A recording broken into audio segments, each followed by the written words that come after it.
কলকাতায় কেমন চলছে শাকিব খানের শিকারী? শাকিব খানের প্রথম যৌথ প্রযোজনা ছবি শিকারী।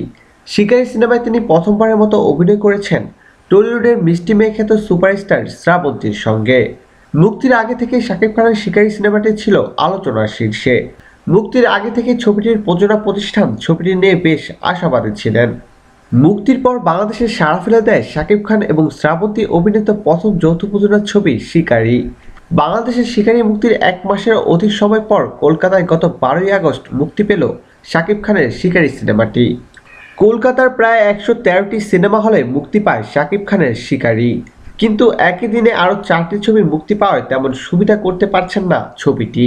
তবে একেবারেই খারাপ অবস্থায় নেই শাকিব খানের শিকারী ছবিটি। শিকারী সিনেমার প্রযোজনা প্রতিষ্ঠান আশা করছেন বাংলাদেশের মতো কলকাতায়ও বেশ ভালো ব্যবসা করবে ছবিটি। প্রিয় দর্শক, ধন্যবাদ ভিডিওটি দেখার জন্য। বিনোদন জগতের এক্সক্লুসিভ সব খবর পেতে এখনই সাবস্ক্রাইব করুন ASDwebs.com-এ।